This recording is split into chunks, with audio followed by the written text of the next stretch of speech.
নমস্কার বন্ধুরা, আজকে বলবো অনেক সময় দেখা যায় আমরা বিশ্রাম নিই, অনেকক্ষণ রেস্ট করি, তারপরেও আমাদের কোনো কারণ ছাড়াই শরীর খারাপ লাগে, অস্বস্তি লাগে, মানসিক বা শারীরিক সমস্যা মনে করি আমরা।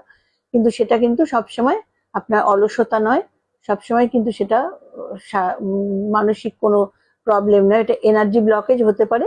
সেটা তার আগে বলবো এটা কি করে হয়, কেন হয়, বা যাতে না হয় সেটা বলবো। কিন্তু তার আগে বলি যে চ্যানেলটিকে সাবস্ক্রাইব করবেন এবং বেল আইকন টিপে পাশে থাকা অল অপশন টিপে দেবেন, তাহলে আপনারা আমি এরকম টুকটাক যে সমস্ত টিপস দেব আপনাদের কাছে অনেক আগেই পৌঁছে যাবে।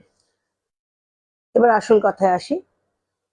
এনার্জি হিলিং, যেমন আমরা রেইকিতে আমরা বিশ্বাস করি আমাদের শরীরে একটা স্বাভাবিক এনার্জি ফ্লো থাকে। যখন এই ফ্লো ঠিক থাকে তখন আমরা শান্ত, ফোকাসড এবং সুস্থ থাকি। কিন্তু যখন এই ফ্লো ব্লক হয়ে যায় তখন আমরা সেটা আমাদের চিন্তা, অনুভূতি এবং শরীরে প্রভাব ফেলে। তার প্রথম লক্ষণ কিভাবে বুঝবো? অতিরিক্ত চিন্তা। যেমন ধরুন, প্রথম লক্ষণ হচ্ছে অতিরিক্ত চিন্তা করা। অতিরিক্ত চিন্তা বা ওভার থিঙ্কিং যেটা বলে, যদি আমরা করি বা আপনার যদি সবসময় মাথা কাজ করে, সবসময় দুশ্চিন্তা, মন খারাপ বা কিছু ভাবা, কোনো কিছু কারণ নেই তাহলে বুঝতে হবে যে আপনার এনার্জি মাথায় আটকে রয়েছে, মানে সহস্রার চক্রে। তখন কি হয়, মানে আপনার মাইন্ড কাজ করছে কিন্তু এনার্জি ঠিকভাবে ফ্লো করছে না বা হচ্ছে না। এবার দ্বিতীয় কি হয়, অনেক সময় মানসিক ভার বলুন, যেমন কোনো কারণ ছাড়াই মন ভারী লাগা, হঠাৎ করে মন খারাপ লাগা, রাগ করা বা দুঃখ অনুভব হওয়া, হঠাৎ খুব কান্না পাওয়া, যদিও বাইরের কোনো সমস্যা নেই তবুও আমার এগুলো হচ্ছে কেন। তখন কি হয়, এটা যখন আমাদের হয় তখন আমরা বুঝতে হয় যে অনুভূতিগুলো ঠিকভাবে বের হচ্ছে না, যে ফিলিংস গুলো সেটা আমাদের বের হচ্ছে না এবং এনার্জিটা সেখানে আটকে যায়। তারপরে কি হয়, সবসময় একটা ক্লান্ত লাগে। যেমন এই যে মানে আমরা শুয়ে আছি, বসে আছি, তাও ক্লান্ত লাগে। ভালো করে ঘুমানোর পরেও দেখবো আমাদের শরীর ক্লান্ত লাগে। তখন কি কি হয়, দেখা যায় যে এনার্জিটা ব্লক হলে শরীরকে বেশি পরিশ্রম করতে হয়, তাই সবসময় ক্লান্তি লাগে।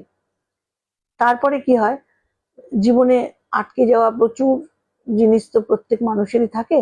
যেমন জীবনে আটকে যাওয়ার একটা অনুভূতি, যেটা আমি করতে গিয়েও হতে গিয়েও হলো না, কিছু না করতে ইচ্ছা হওয়া, কোনো দিক না পাওয়া বা এগোতে না পারা। এটা কি হয় তখন, এটা কোনো অলসতা নয়, কিন্তু এটা কোনো অলসতা নয়, এটা এনার্জি ব্লক হওয়ার কারণে হয়। তাছাড়াও আরো হয়, শরীরে একটা টান বোধ হয়। যেমন ধরুন, মনে হচ্ছে যেন একটা টাইট ভাব, মানে মনে হচ্ছে যেন ফেটে যাচ্ছে সবকিছু, এরকম একটা টাইট ভাব থাকে। বিশেষ করে কাঁধ, বুক বা নিচের অংশে একটা টান অনুভব করা যায়। তখন কি হয়, তখন আমাদের শরীর মানসিক চাপ জমা রাখে, মানসিক প্রচুর চাপ আমাদের জমে থাকে। আর এনার্জি ব্লক হলে সেটা শরীরে দেখা যায়। তখন আমরা কি করি, সবকিছু সমাধানের উপায় হলো একটাই জিনিস, সে হচ্ছে এই ব্লক কিন্তু স্থায়ী নয়, এই ব্লক কখনোই স্থায়ী হয় না। সহজ কিছু অভ্যাস যদি আমরা করি তাহলে এই ব্লক কমে যায়, সেরে যায়, ঠিক হয়ে যায়। রিল্যাক্সেশন, গভীর শ্বাস নেওয়া, এগুলো তো আছেই, এবং রেইকি এনার্জি আবার ঠিকভাবে চলতে সাহায্য করে।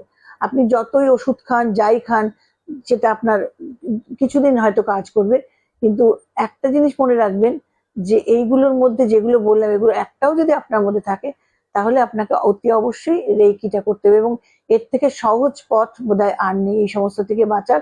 রেইকি 24টা পয়েন্ট আছে আমাদের শরীরে, এবং আমরা 3 মিনিট করে প্রতিটা পয়েন্টে কিভাবে কি করতে হয় সেটা ক্লাসে শিখিয়ে দিই। যদি করেন দেখবেন, নিজেই বুঝতে পারবেন যে 21 দিন পর থেকে কতটা উপকার পাচ্ছেন। ভালো থাকবেন, যদি প্রয়োজন মনে করেন অবশ্যই যোগাযোগ করবেন। সুস্থ থাকবেন। নমস্কার।